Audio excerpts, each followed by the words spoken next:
Thank you very much. Well, it is more than just a conventional great pleasure to be here. I now live in Florida, but when I come back to Canada, I keep planning on we must move back up here for retirement. Most Canadians go down to Florida for retirement, but these days I'm very tempted to move back. It's a special pleasure for me, having been at the University of Guelph for 35 years and spent 35 years happily running down the University of Toronto. And then I had a son who came up here and did a philosophy degree at the U of T. And my goodness, he had the best education that anybody could have had. So I've been changed. Even people like me can change their minds. And the other thing I want to draw attention to, John, would you stand up for a moment, please? Oh, go on, stand up. I know you're bald-headed now, but it's okay. John was my student at Guelph back in 1969, wasn't it? And we were talking over lunch, as very old men tend to do, and we both want to say that it was one of the most wonderful experiences of our lives. It was just so exciting to be young in those days. And when I meet somebody like John, I realize that it's all been worthwhile. Or has it? Well, of course, we non-believers know all the awkward bits of your theology, and so I draw your attention to the first miracle in St. John. I think it was the miracle at Cana, the marriage, and I'd like to draw your attention to when did the best wine come? As I remember, it was not at the beginning of the wedding, it was not at the middle of the wedding, but it was certainly towards the end of the wedding. Now, I'm not sure that my talk is going to be the best, but I could tell you something. It's going to be the most different from the other talks that you've had. And I hope it's got more jokes. Well, you know, you Christians all put on long faces. I don't know, poor old God. When I was a kid, we used to, in Quaker meeting, about once a year, one of the weighty friends would get up and give us half an hour on why God had got a sense of humor. It never convinced me. Anyway, as you can see, I'm now 78 going on 79, and hardly surprisingly, I do find myself wondering about meaning. I must say that when I lost my faith about the age of 20, and it just went, I really thought that by the age of 70, I'd be getting back on side. And the very strange thing is that when I got to 70, I felt no inclination whatsoever to get back on side. I like to joke, having had one headmaster in this life, I'm damned if I want another in the next. But certainly, I just didn't. On the other hand, I'm a philosopher. I've been working on science and religion for many, many years. So naturally, I found myself increasingly asking questions about what is the meaning of it all. Because I'm the sort of person I am, I ended up writing a book on it. And so this is what you're going to get from me today. And what I want to say is, very much to my surprise, I want to embrace something that I call Darwinian existentialism. Now, having been brought up in England, you know, anything foreign, particularly anything French, was obviously wrong. And so at the age of 20, it was one thing to give up God, but the thought that I might be taking up existentialism, my goodness gracious me, I might as well have become a Lutheran or something weird like that. Sorry. You shouldn't tell me these things. I always incorporate them into my talks. But anyhow, so I'm a Darwinian existentialist. I want to tell you exactly a little bit about why I was led to this. Well, of course, I started off with the God solution. As I say, as a young man, I very much were Quakers in those days. I know these days a lot of them are a bit like Unitarians, but certainly when I was growing up, we were very firmly Christological. And so particularly the God solution. What's the God solution? Well, be good, because then you're going to go to heaven. And so that's the meaning of life. Stay on right side with the big chap in the sky, and make sure, if you can, you run up some brownie points while you're down here. Helps if you can play games. But anyhow, so I thought about this, but you know, in many respects, I find the idea of heaven rather attractive. For me, heaven's going to be a new Mozart opera every night. This is così fan tutti, but as I say, the thought of a new Mozart opera every night, and in the intermission, we're going to have fish and chips. And, you know, I used to think for many years that wasn't, if that's my future, as long as I'm good, that's not a bad deal at all. But more more and more one thinks about it, and I wondered whether that was going to be truly satisfying. Is heaven really the right place for human beings? 500,000 years, hours of Wagner, this is, I think, Lohengrin, and then you start again. Well, I'm not sure that heaven's quite as attractive as all that. And the tedium of immortality, which philosophers have written about, God, this is boring, a fate worse than death. Now, I'm sure that you're all going to say to me, but heaven isn't like that, it's blah, blah, blah, blah, blah, blah, blah. But let's face up to it, a lot of our conception of heaven is something like that. So, as I say, I like to say with regret and relief, I found myself turning away from that. And because I was raised doing science, which was what all of us wanted to do in the 1950s, we all want to be rocket scientists and that sort of thing, I did math, physics, and chemistry, and then later took up biology. And I found that this has been tremendously important in my life. As I say, I was a non-believer before I started to think about these things. But as I read more into the history of science, I felt very strongly, as I think a lot of people do, not so much that science disproves God, but that science makes it possible, as Richard Dawkins once said, to be a fulfilled atheist. And I feel very much that way. I mean, you take Nicholas Copernicus. He wasn't a priest, but he was a minor cleric.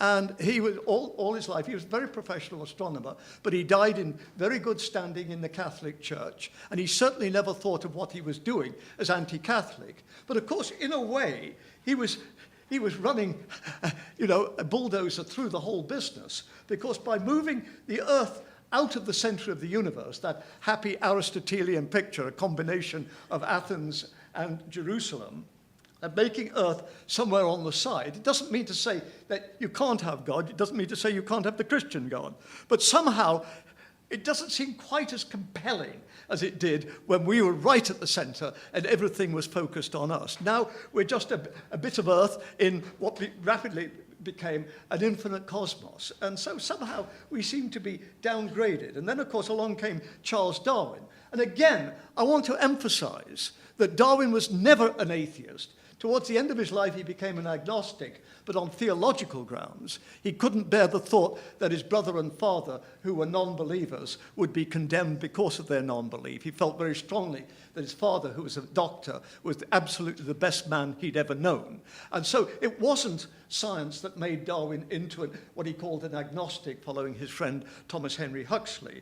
But there's no question that Darwin's work certainly pointed to those sorts of possibilities. Why? Well, because of his theory of evolution through natural selection, which he published in 1859. He'd had the theory for 20-odd years, but finally he published in 1859. It became an immediate bestseller. And in that book, Darwin argued that life is a constant struggle for existence. I've never seen naked mud wrestling, but I've always wanted to. But what he's saying, of course, is that all the time we're fighting, and more than just fighting, it's a struggle for reproduction. And some make it, and some don't. This is natural selection, according to Gary Larson. And so some make it, some don't, and those that do go on and have the features that we want for the future. In other words, it's all a bloody battle. And yes, there are reasons why some make it through and some don't make it through, but there doesn't seem to be any moral to the matter. It's just a question of being stronger, sneakier, more fertile, or whatever it is than the opponents. It's not that you're a morally good human being or anything like that. And a lot of people who read Darwin read him this way. They didn't read him as saying God does not exist. There were some atheists in the 19th century, but I never felt that atheism was a major feature. Many more would have called themselves, after Huxley, called themselves agnostics, people like the novelist George Eliot, for instance, and others like that, and certainly Darwin himself. And so Thomas Hardy, the great novelist and poet, I think is a good example of this. Born in 1840, he was a very sincere and clean Anglican, Church of England, until he was 20 or so, when he read Darwin. He did not at once become an agnostic, but it absolutely scared the hell out of him. And of course, he's working on this through his great novels, Tess of the D'Urbervilles, Jude the Obscure, and others like that. But he wrote, I think, a very moving poem, Hap, in 1866. And I think it's worth taking just a moment, because this as it were, gives you where I'm coming from.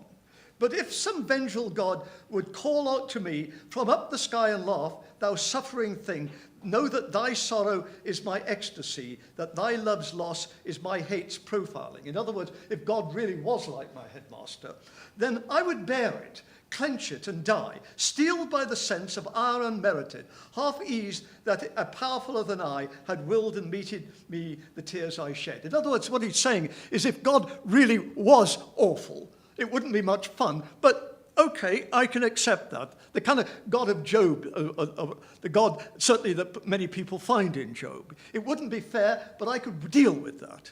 It's the God who's indifferent I can't handle. The God who really could do good as well as evil and really doesn't care. And you get this in a lot of other poems. Browning, for instance, is very strong on this. But not so. How arrives it joy lies slain, and why unblooms the best hope ever sown? Crass casualty obstructs the sun and rain, and dicing time for gladness casts a moan. These purblind doomsters had as readily strown blessings about my pilgrimage as rain, as pain. So in other words, this was what the Victorians and people after were struggling with, was not the death of God, but not so much the non-important, the indifference of God. And this was, as I say, I think that the challenge that science did put forth to the Christian faith, and I imagine other faiths too. Well, Job, the Lord giveth and the Lord taketh away. Well, the Lord's taken away, or at least evolution has taken away. Can evolution give? In other words, is it possible, now that evolution has torn things down, is it possible that evolution can build things up? Life seems meaningless. Can we nevertheless find meaning? And most particularly, can we find meaning through evolution? And a lot of followers of Darwin, including, I think, Darwin himself, thought that they could. They thought that evolution has destroyed the old verities, let's call them those. But in their place, evolution has given us a naturalistic picture, which in fact does give meaning. It's not a meaning of life after death, but it's certainly a meaning for life here and now, and in our future and the future of human species. Now, the one way, and this is not the way I'm going to adopt, but the one most popular way is to have a kind of humanism. I call it Darwinism as religion. In other words, it's not so much that Darwin is Jesus Christ, although I'm going to show you somebody who thinks he is, but that certainly at some level, Darwinism substitutes and gives you objective, this is the point I want to make, an objective meaning to life. In other words, it's a meaning that is laid on you rather than a meaning that you choose.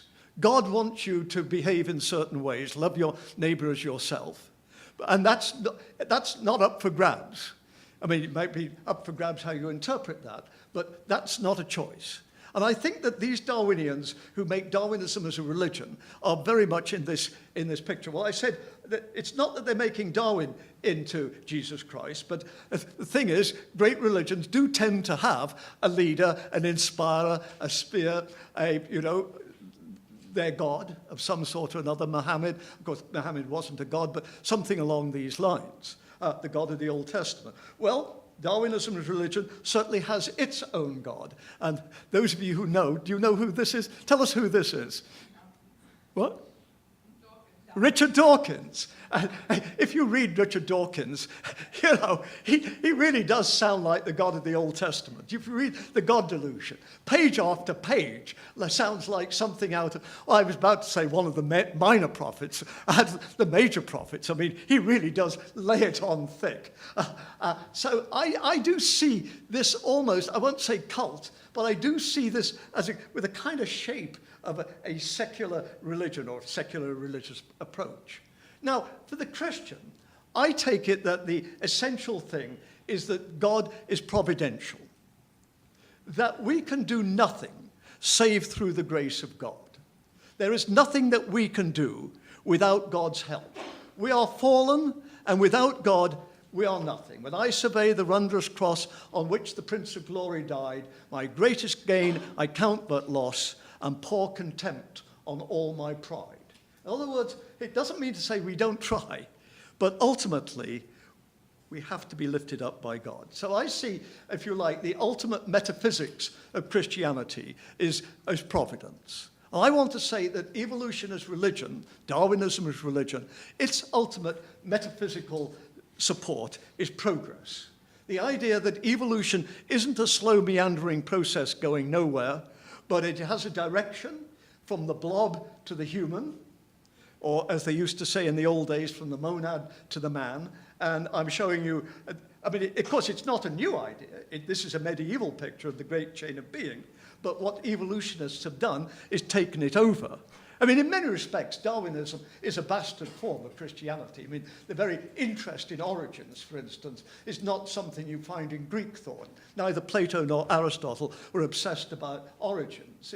It's the Jews who are obsessed about origins, and it's the evolutionists are picking up the dialogue, as it were. So in many respects, I don't find this surprising that this sort of thing is going on, and that they can take Christian tropes and metaphors and these things and adapt them to their own secular ends. So what you've got is the idea of the blob going right all the way up to the human at the top.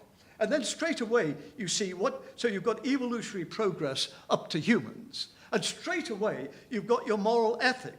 Should we just follow our biology? Should we, in other words, what ought we to do? Well, we ought to do what led to humans and what keeps humans up. And so you do much better than wasting your time on Lutheran studies and learning about naked mud wrestling, or at least learning who's going to win, because this is going to be the secret. Not quite. I mean, they're a little more sophisticated than that, but sometimes not a great deal. So what you've got is a form of social Darwinism of one sort or another. And what I want to say very briefly this afternoon is I just don't think that works. I just don't think that works. Why? Because I just don't think that evolution is progressive in that sort of way. In fact, it seems to me the whole message of Darwinism takes us back to Thomas Hardy. There ain't no progress, folks. It's all chance. It happened, but there's no reason. And being human is very nice, but it's not necessarily being the best. And this is a quote from a well-known paleontologist about 20 years ago, and I was interviewing him. He said, "I see intelligence as just one of a variety of adaptations among tetrapods that's four-limited for survival. Running fast in a herd while being dumb as shit, I think, is a very good adaptation for survival." And the point he was making is that brains are good, but they're expensive. You need lots of protein. There were no vegans in the Pleistocene. And to do this, you've got to have all sorts of skills. And sometimes you do much better by being a little bit stupid, but not having to make those sorts of efforts and that sort of thing. So what the point I want to make is I think humans are a very nice animal. I personally prefer humans to sheep. But even, and after a visit to New Zealand, I felt that I preferred humans way over sheep. But the point is, you don't get that out of evolutionary theory. Evolutionary theory does not yield humans good, philosophers better sort of thing. Canadian philosophers the best, or something along those lines. Or Michael Ruse's students the best. Isn't that right, John? I think so. So, as I say, I think that way of doing it just doesn't work. And so this brings me to the final part of what I want to say, is what then could we do? And I want to say we've got to rethink. We don't give up Darwinism. I'm very much a Darwinian. I think that Darwinism is the most important thing, certainly, that happened in philosophy ever. Although, if you pick up books on the history of analytic philosophy in the last century, and I did this, Darwin doesn't even get into the index. But I really do. So I'm not giving up on Darwinism. But I am giving up on the hope of getting some kind of objective morality, objective world picture pushed on us. And I want to adopt what Jean-Paul Sartre and others argued was the existentialist position. And what does Sartre say in his beautiful little essay? Existentialism is not so much an atheism in the sense it would exhaust itself attempting to demonstrate the non-existence of God. Rather, it affirms that even if God were to exist, it would make no difference. And you see, that's where I picked up on Hardy and Happ, because I think that's exactly the sentiment of Hardy. The existence of God, please don't don't take me as saying, oh, well, this is a man who said it. What I'm saying, for these sorts of issues, the existence of God is not the all-important thing. That's not where I'm at. I'm not a new atheist who's spending his time proving that God does not exist. That doesn't, in a way, that doesn't interest me. The question is, even if God exists, it would make no difference. That is our point of view. It is not that we believe God exists, but we think the real problem is not one of his existence. What man needs to do is to rediscover himself and to comprehend that nothing can save him from himself, not even a valid proof of the existence of God. And that's the philosophy that I've, if you like, discovered, although I got it when I was 21 at university. But that is the philosophy that I find speaks so strongly to me. This is not more from Darwin, from Sartre. Man first exists, encounters himself, and emerges in the world to be defined afterwards. Thus, there is no human nature, since there is no God to conceive it. It is man who conceives himself, who propels himself towards existence. Man becomes nothing other than what is actually done, not what he will want to be. In other words, what I want to say is it lies within us. Now, I would differ from Sartre. I call myself a Darwinian existentialist because I don't think humans are blank slates. I think that we are born with a nature. I think we're born with a nature as humans, as primates, as animals, as the product of evolution. So I don't think we start from scratch. I'm quite happy to talk about basic differences, let's say, between male and female, between gay and straight, even, dare I say it, between intelligent and non-intelligent. I mean, I think an awful lot is of culture, but I think we're humans, and that's the point I want to make. And that's where my Darwinian existentialism starts. What does it mean to create yourself as a human? I'm not a lion, I'm not a fish, I'm not a dandelion. They may well have other aims in life. What does it mean to say that I am a human being and I have now got to create myself, or at least be part of the creative process? Because one of the things I want to stress very much is that the story of Darwinism, particularly the story of Darwinism for humans, is not really nature read in tooth and claw. It's cooperation.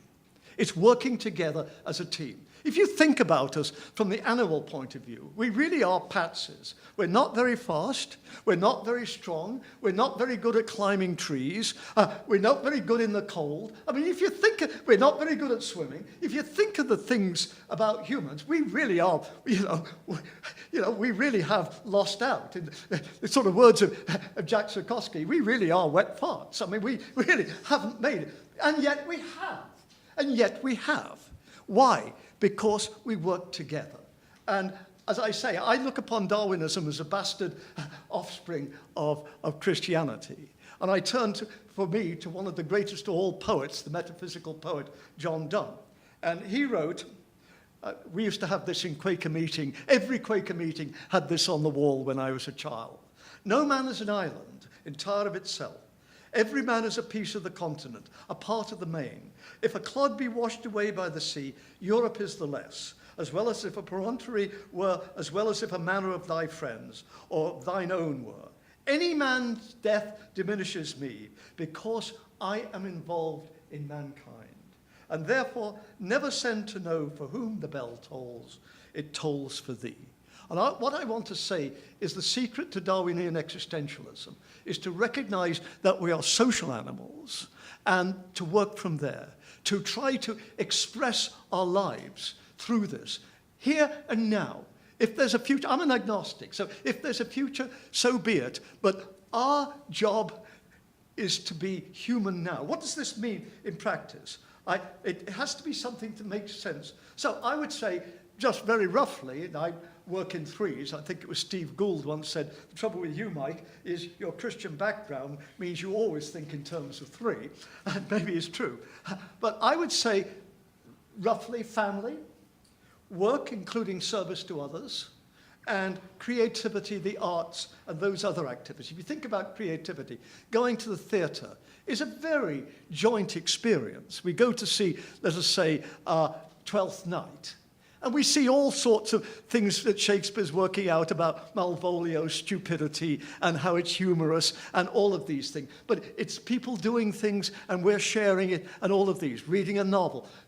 What are we doing now but working together? And notice how important it is and how we're designed for this. If we were regular mammals, at least 3 people in this room would be in heat. Now, I'm a pretty good lecturer. I mean, I think I'm pretty interesting. But I have a feeling that would be sitting there and then suddenly... And you know what I'm talking about, Darwin, he'd say later, Mike, later. But the point is, we've evolved in ways that we are social and that we can work together. So, as I say, family, I'm afraid I'm showing off now. This is me and my new granddaughter who was born in Vancouver 10 days ago. And so this is little Lucy, and this is grandfather. And I'm sure those of you who are parents, and particularly those of you who are grandparents, will know exactly what I'm talking about. How, for you, this is the defining, yes, it's the defining moment of being a human being, that somehow nothing else matters. This is it. The love you feel for that child, the helplessness of the child, and suddenly you realize that existence has meaning. You don't need heaven, although it's here and now.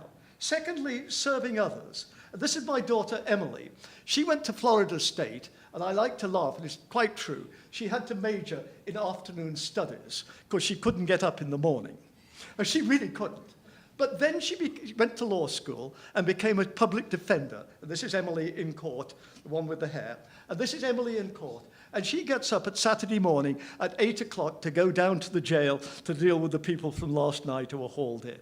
I couldn't be proud of her. But the point is, she's a fulfilled human being. She isn't just lying around and then going to get up and, you know, catch a bit of money and go and have a late breakfast or whatever it is, and then take the easiest classes that she can find and all of those sorts. She's doing something of real value, of real purpose. I say to my students, the only truly happy people are the people giving to others. The only truly happy people are those giving to others. And so that's what I want to say my Darwinian existentialist implies. And as I say, creativity, well, we're not quite that good, but my son, Oliver, the father of little Lucy, is, in fact, quite a good potter. This is a very small thing. He's an emergency medic in the day, and he doesn't want to be a potter by trade. But he really is very gifted at what he does. And I see this, and the pleasure he gets out of it, the pleasure he gets from giving it to others, and all of these sort of things. Everybody I know has one of Oliver's bowls. We all have to eat cereal in the morning so we can use Oliver's bowls. But you know what I mean. It's a group experience. It's so important. So I want to say, what is the meaning of life? The meaning of life is to be human, and that means to be social. And that means to engage and to do the best that you can and use your talents as well as you can and do something which is better than you thought you could do. The nice thing from the flip side is at least you're not going to fail the heavenly aptitude test on my position. I love this. No shirt, no shoes, no heaven. It's not my fault I died in the shower. In other words, for me, it's not only a very positive thing, but finally, I've got my headmaster off my back. Finally, I'm not spending my time worrying about, well, I wasn't good enough or something like that. That's not a pertinent question for me. That's not a question I care about. I'm not saying you're wrong to care about it, but for me, my meaning is living now, living as a social being almost 79 and still a professor. That's my meaning for me. One final thought. Modern physics teaches us that there is more to truth than meets the eye, or that meets the all too limited human mind, evolved as it was to cope with medium-sized objects moving at medium speeds through medium distances in Africa. And this, of all people, is by Richard Dawkins. What he's saying is, we're clever beings, but we shouldn't think that we've evolved to be omniscient. There we go. I have trouble with long words at this time of the day. Omniscient. We shouldn't think that we've been evolved to be able to understand everything. Life, and again, go back to the Bible, now I see through a glass darkly. And that, I think, is so very true for us all, whether we be believers or not. Now I see through a glass darkly. But that doesn't mean you give up, because St. Paul knew, and the greatest of these is charity, the greatest of these is love. So St. Paul knew. When he said, now we see through a glass darkly, it doesn't mean we sit on our bottoms and do nothing. It means that we work as best we can, but not for future rewards, but for the reward here and now. J.B.S. Haldane, another non, but actually became something of Hindu later. I have no doubt that in reality the future will be vastly more surprising than anything I can imagine. Now, my own suspicion is the universe is not only queerer than we can suppose, but queerer than we suppose, but queerer than we can suppose. And I must say, in this day of quantum mechanics and the idea that quantum disturbance or interference, the idea that something happening to a molecule on this side of the universe can affect a molecule happening on the other side of the universe. That's a very queer universe we live in, a very exciting one. I mean, it seems to me to suggest that maybe panpsychism might have a future, that in fact we shouldn't separate mind and body in a Cartesian way. I don't know. I mean, I'm an old man, others are going to work on those problems, but it's very, very exciting. It's mysterious, it's exciting, but there are things for us to do now to try and find true happiness on this earth. And so with that, folks, that's it, folks, that's it. Thank you.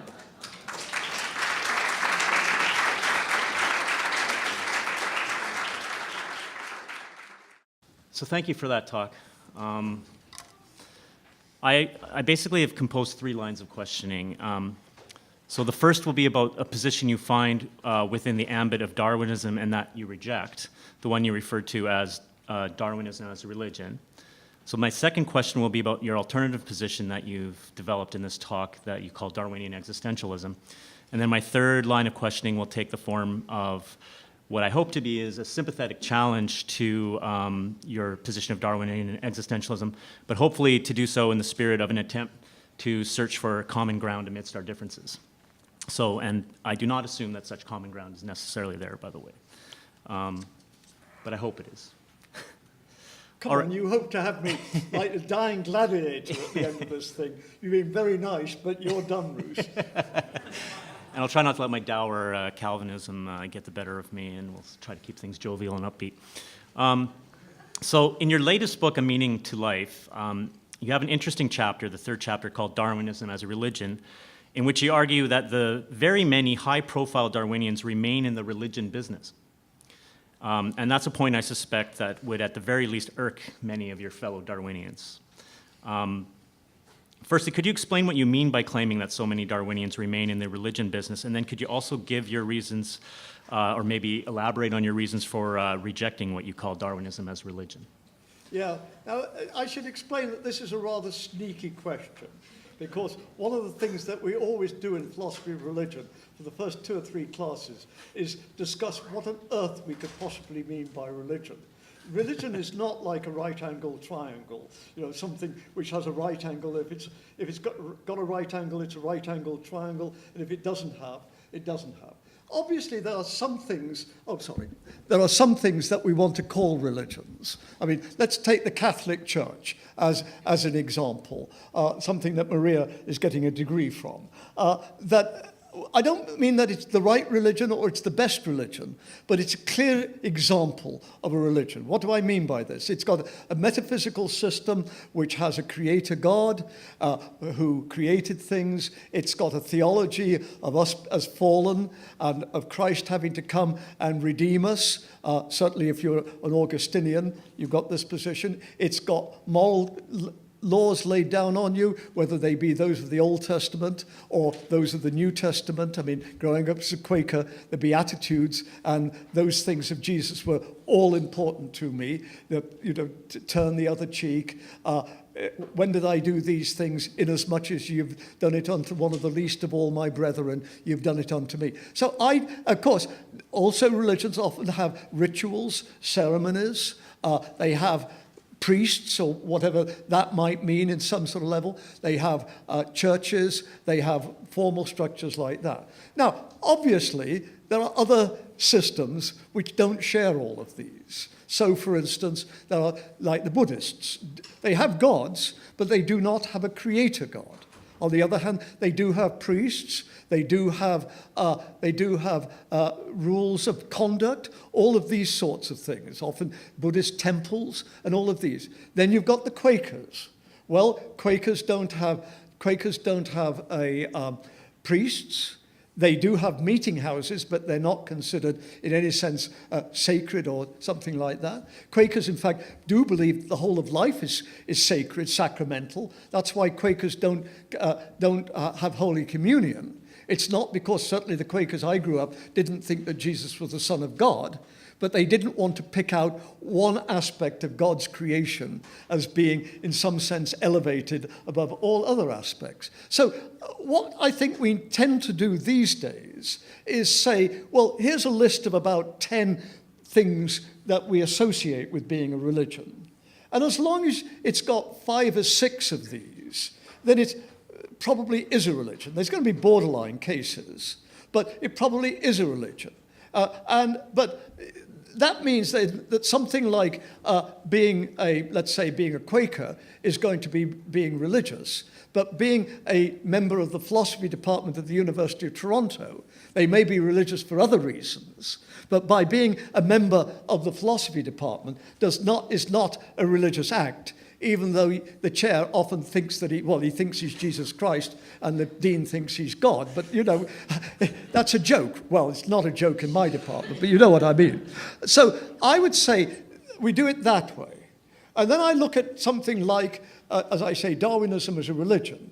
And I want to say, obviously there's no God, but there is, as I was explaining very strongly, I think there's that underlying metaphysic which religions have, which, for instance, in the case particularly of the Augustinian version of Christianity, has providence as all important. And as I say, I think you have that underlying and it is a metaphysical belief, because it's not a belief of fact. It's a metaphysical belief which is filled with meaning, which is filled with ethical issues. So you have all of that. And I think also then you have inclinations to moral conduct, these sorts of things. I mean, one can go further. I'm never quite sure about whether these are jokes or not. But one of the marks of Christianity is that you're pretty good at hating people, particularly people who don't exactly have the right beliefs. And we know how schisms and these things. Darwinians are pretty good at that. Anybody who's outside doesn't believe this or believes in group selection, or there's that so often there's that kind of metaphysical urge. And as I say, you read a book like Dawkins' book, and I don't want to say it's as good as a book of the Old Testament, but it's a book of the same genre. It's so much, if you read it, it's rhetoric, it's driven by passion, it's driven by fury. It's, as often as not, it's certainly not driven by arguments, but it's there. And so that's the sense, if you like, call it a secular religious perspective. But I would defend the idea of that being a religion. And I would want to put my own position separate from that, because for me, there isn't that kind of underlying basis of support, that underlying metaphysic. Okay. So your existential Darwinism doesn't have an underlying metaphysic of that religious kind? Well, it doesn't for me. I think it shouldn't. But, the point is, many Darwinians think that, just as many Christians believe in a providential God. I personally don't believe in a providential God, but I recognize in a Lutheran, for instance, and why would I want to say Maria is religious? Because she is committed to the notion of a providential God who recognizes us as sinners, who died on the cross for our salvation, and without whom, and when I survey the wondrous cross, without whom we are nothing. We are absolutely nothing. And the point is, there's nothing that we can... what's the fallacy that you think you can, in fact, earn brownie points? But the whole point about the Augustinian position on salvation is that we humans are contaminated, and it's only through the love and grace of God that we can be saved. And I say that's not an empirical position. I want to say evolution as progressive is not an empirical position. It's certainly one that you can hold, course you can hold it, but I'd say it's not one I accept. So that's the sense in which so strongly I see religious aspects to the secular Darwinian religion position. So particularly in its sort of belief in progress, or it's buying into the modern progress myth and seeing evolution as somehow yes, I do. a part and of that. It's funny, through the ages, people have joked about this. Thomas Henry Huxley was known in the papers as Pope Huxley. I mean, they twigged on to what was going on. They twigged on to what he was playing at. I mean, okay, it was a joke, but, it called Pope Ronald. And that's a little, with all due respect, even though you're the head of a very important institution, that's a little bit silly, if you don't mind my saying so. And, well, perhaps it isn't. I mean, maybe your junior faculty would say, no, Ron, we really do think your grace, your holiness, but you know what I mean. I'm going to get a few memes in my inbox. And Dawkins does exactly the same. There's almost that sycophantic worship around him, right. the Richard Dawkins Foundation and all of these things, which I personally, I'm not into. I'm just not, maybe I'm Oedipal, but I'm just not into worshipping other human beings. Okay. Well, my wife without her clothes on, but you know what I mean. Okay, so I told you, I better move on to my second. Second second line of questioning here. So this concerns your favorite position, which you call Darwinian existentialism. So in the last chapter of the book, where you lay this position out, you both agree and disagree with Jean-Paul Sartre. You agree that because Darwinism takes meaning out of the world, that whatever meaning we find in life must come from within ourselves. So meaning is thus subjective and not objective. But you disagree with Sartre, however, over his claim that there's no such thing as human nature. You claim instead that human nature is rooted in our biology and then molded and informed by culture, and furthermore that this nature is located in the fact that our evolution has made us intensely social creatures. Our human nature, whilst subjective, is nonetheless a social nature. So insofar as our evolved intelligence has allowed us to seize upon the latent possibilities inherent in social cooperation and even sacrificial benevolence in unprecedented ways, and even in ways that have not been as fully realized by other species. There's something, we can't run, we can't climb, we can't fight, so we'd better figure out a way to outsmart Now, you work notice together. that when Sartre is denying that there's human nature, he's saying there's no God, therefore there's no human nature. So I take it that what Sartre is essentially denying is the idea that we are somehow special because we were created by God, and so at some level we were created perfect because God is perfect, and we're his favored creation. But at some level then we fell for whatever reason, whether it was an apple or whatever, and we are tainted. And I take it that in some way, this is the picture of human nature that a Christian, at least many Christians, certainly the Augustinian Christians, have very much. I'm never quite sure about those who follow Irenaeus of Lyon. I mean, it seems to me they've got a somewhat different theology. But certainly the Augustinian Christians have a very distinctive view of human nature, which is in some sense given to us by God. And I take it that that's what Sartre is going against. I mean, obviously Sartre believed in human nature. The human nature was to smoke non-stop, drink non-stop, sit on the west bank or the left bank, drinking in a cafe all day long, talking in that French Cartesian brilliant way, and never sleeping with a woman to whom you were married. I mean, Sartre had his idea of a human nature. Of course he did. What I want to say is, okay, let's stop joking about it. I agree with you, Sartre. There's no such thing as a God-given human nature. But yes, if you like, I don't think this is Darwinism as religion, because I don't take my claim that we are social beings to be a metaphysical claim.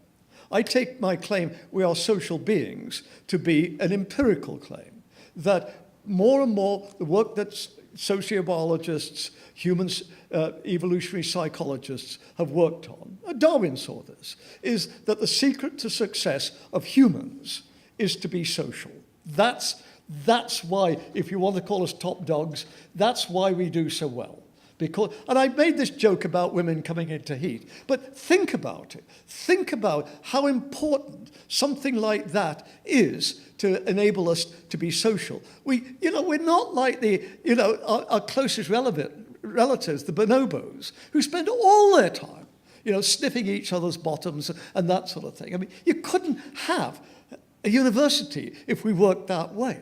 But we aren't made. We're made in the way that we are. So I claim that these are empirical claims, and we have to take it from there. Yes, of course, I'm now then going to pick up on non-empirical issues. I take it, does life have a meaning, is not an empirical question.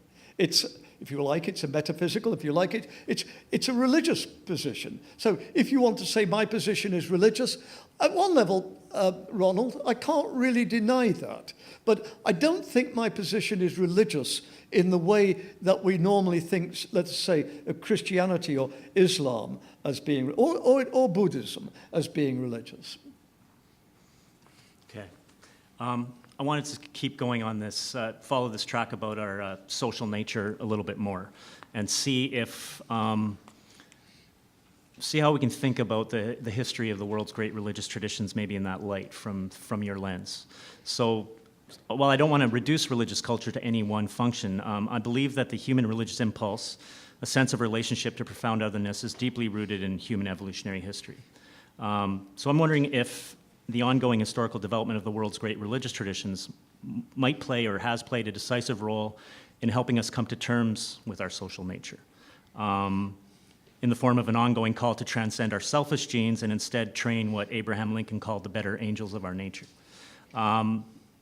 In saying this, I don't want to minimize the contribution that religious culture makes to the human history of violence, but I'm more after thinking about the emergence across so much religious culture of things like the Golden Rule, for example. So you worry in this last chapter that our social natures remain in tension with our violent natures, right? You anticipate the objection that, what do you mean we're social and we're good? Look at the 20th century, look at all the blood that's been spilled. What would you make of the idea that human religious history enters the fray here and perhaps at its best helps us grapple with this tension? Well, this is a very interesting question. And in a way, I see this more as an empirical question than either a metaphysical or a philosophical question. The question is, to what extent, I take it, are humans, the naked ape without, the killer ape or that sort of thing?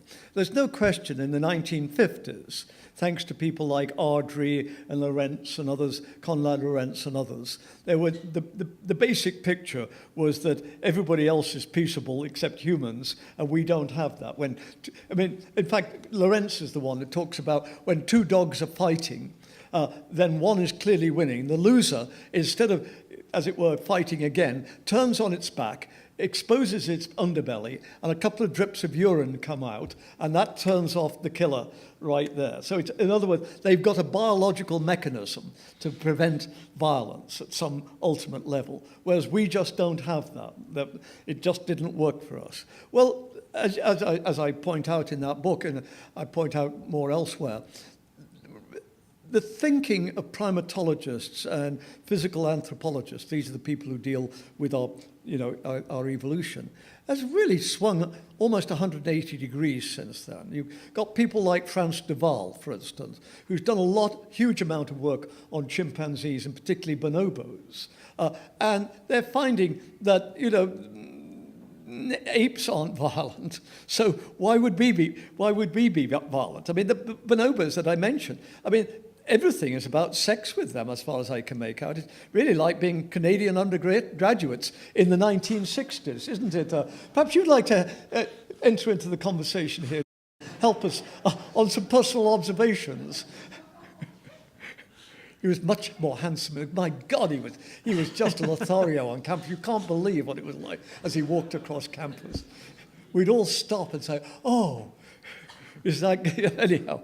So as I say, I'm just not convinced that humans are innately so violent. Of course they can be violent.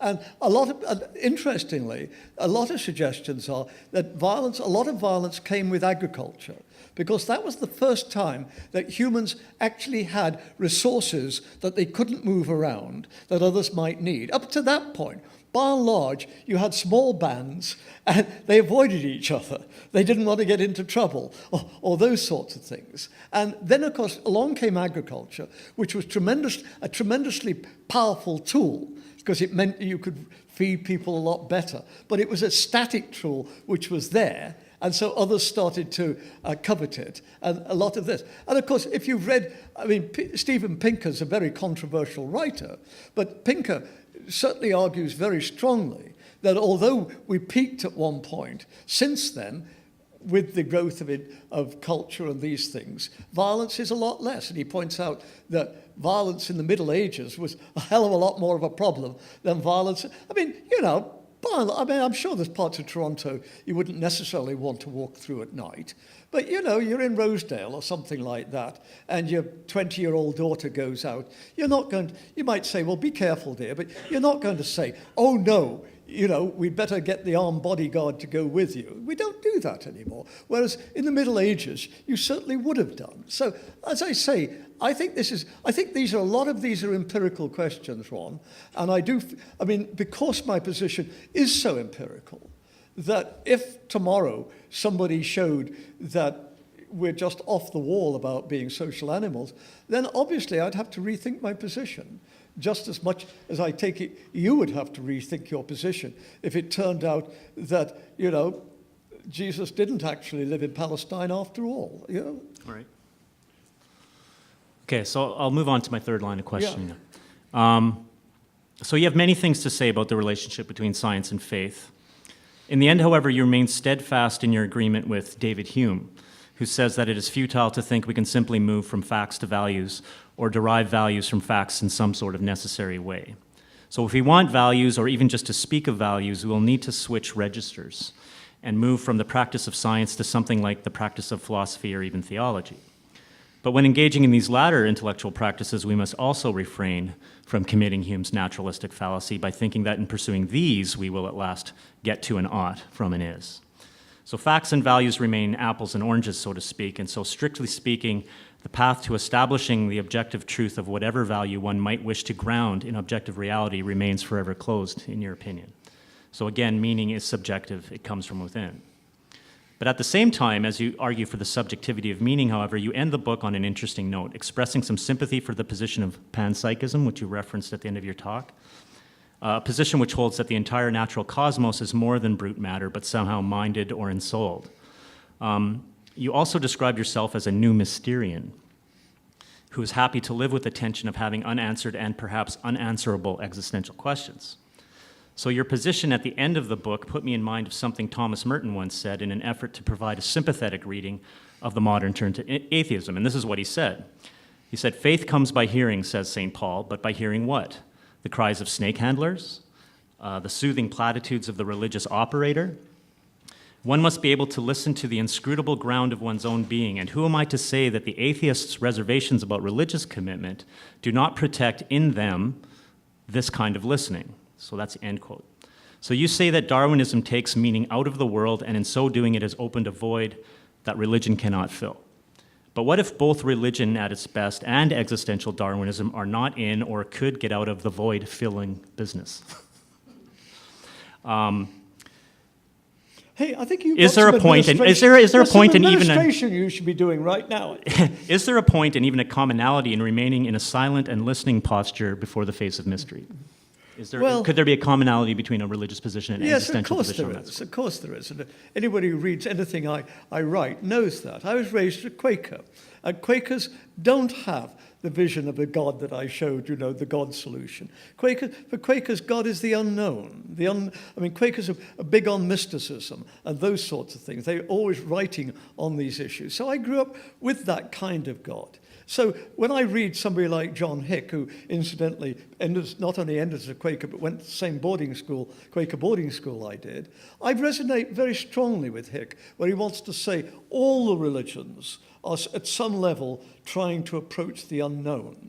Now, I think Hick thinks that the unknown has more ontological existence than I do, so I'm not prepared to go that far. But obviously, at some level, I feel much greater empathy with the people in this audience than I do, let's say, with Richard Dawkins, who's so convinced that he's got the truth. Or, let us say, with Franklin Graham, who's also, at the other side, so convinced that he's got the truth. And I have a lot of difficulty with true believers like that. I feel much more empathy with people who say, I'm searching. I was Eastern Orthodox, now I'm Lutheran, but now what I'm doing is working on issues to do with methodology. And by the fact that you're working on methodology gives the game away, because what you're doing is trying to say, how do I find what's my faith worth? Not, I believe, now let's work on that. But I want to understand what it is to have a faith in Jesus as Redeemer. And I want to approach those things. So I feel obviously a huge empathy with that sort of thing. And also, as I've said, I'm an evolutionist. So I don't think Darwinism came from nowhere. I think it came very much from, as I say, much of it is Christian, including the question of where did it all start? I see this elevating of humans to the top dog as very Christian, simply making humans the favourite. I see my own position, obviously, is drawing on a philosophical tradition of skepticism of people like Hume. But as I always say, I would be worried if I weren't, because I don't think you get the truth suddenly. People who get the truth, like Mary Baker Eddy, and I'm probably upsetting some Christian scientists in this room right now, I'm very dubious about that. I know I'm going to upset some people who are Latter-day Saints. Again, that's why I have so much trouble with religions like these, that people have the truth. For me, it's always a quest for truth, never having the truth, but trying to make sense of where I'm at. And as I say, also working, obviously, not for complacency, but for a peace of mind, to put together the things that I find worthwhile, not only in myself, but in others. Why is, for me, Sophie Scholl of the White Rose group, why is she the greatest saint of the 20th century? This girl who went to her death for handing out pamphlets against Hitler. And yet, I bow down before somebody as great as that. And I'm trying to understand how we make sense of that in this horrible, not horrible world, this challenging world, let's put it that way. And so that's where I'm at, Ronald. And so that's why I'm happy to come here. It wasn't just the fact that you said, Mike, there's a $5,000 honorarium, and since you're American, it'll be in US dollars. Didn't say no, but I'm joking, it's okay. Have a budget meeting after this? But anyhow, that's basically where I'm at. But as I say, I do have some strong beliefs. I really do not believe that Jesus of Nazareth was the Messiah. I mean, I just don't buy that. I just don't buy the resurrection. For me, those are just not on. And I just don't. But I can see, you said you were into Foucault.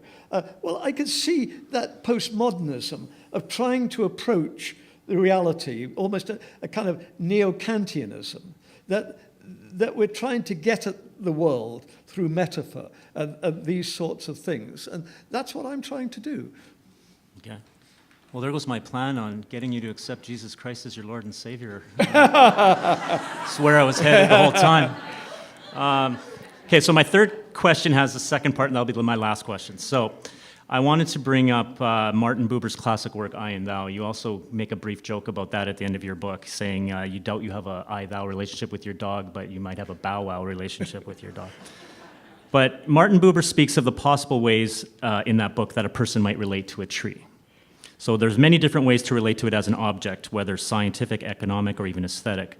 But he says if one moves beyond merely investigating it, one might enter a different kind of relationship with it, a relationship of reciprocity that makes it possible for something of the being of the tree, both its subjectivity and its objectivity, thinking in panpsychic terms here, to shine forth, something that does not reveal itself under the lamp of intellectual investigation alone. So I'll give the quote.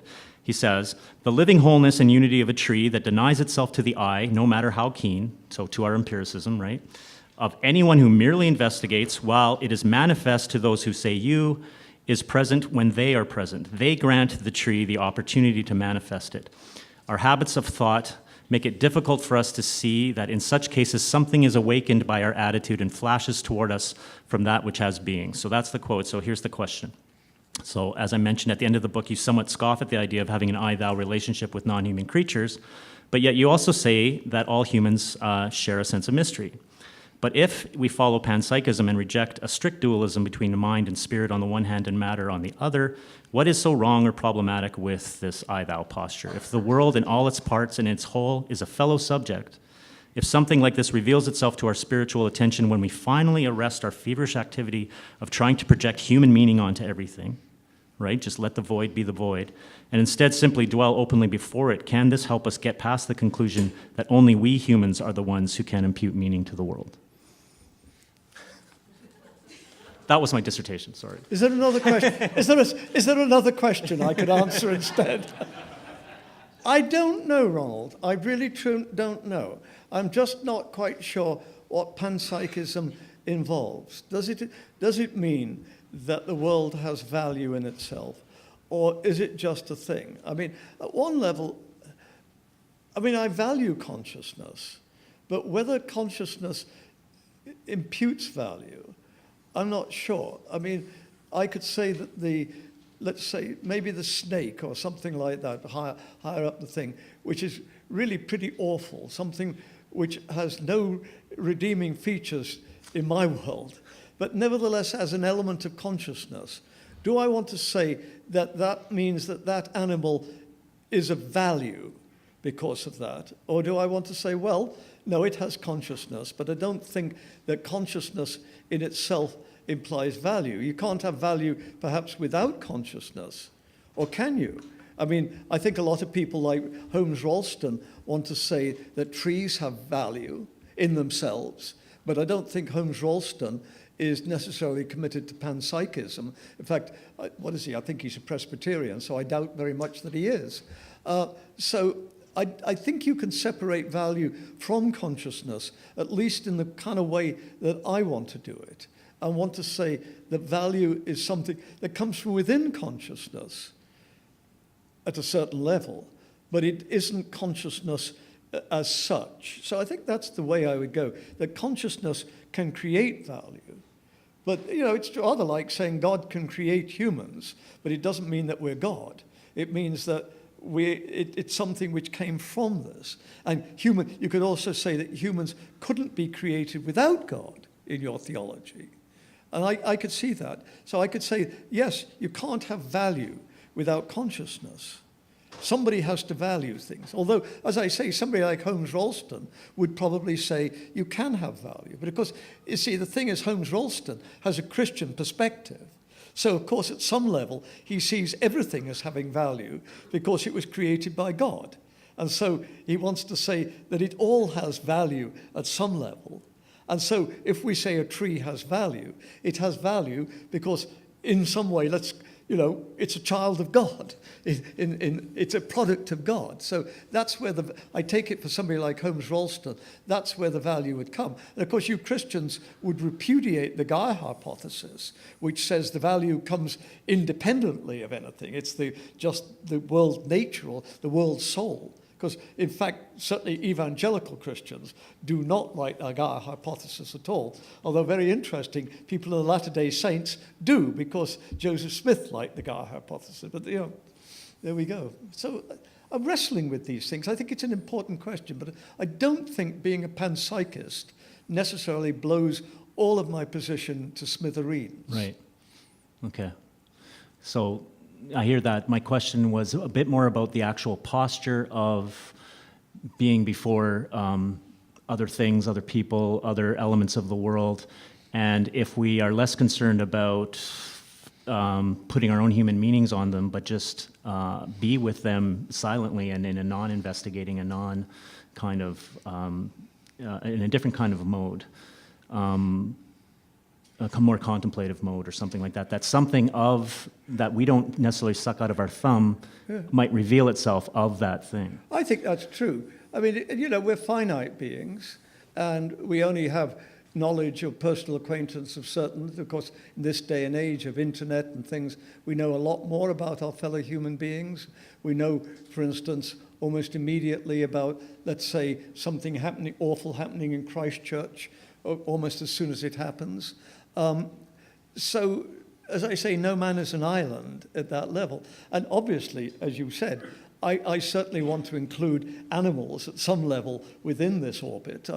I mean, I'm never quite sure about dogs because they've been selected deliberately for human-like qualities, including the inability, you know, well, I won't go into the details of my dogs, but you know what I mean. They shaped human evolution too. Yeah, well, you know, yeah, Grandpa there knows all about toilet training, and anybody who's had dogs knows about it too. But so at that level, I'm not sure that my position means that I've got to love everybody who's ever been at any time. I just don't think physiologically, psychologically, we're capable of doing that. And of course, I think Dickens in Bleak House is very good on that our obligations are to the poor of our own society before the obligation to the poor of others. But he doesn't mean to say, therefore, that everything that Donald Trump does against would-be asylum seekers is right. Of course it doesn't. It's a difficult question. Okay. Well, thanks for answering my question.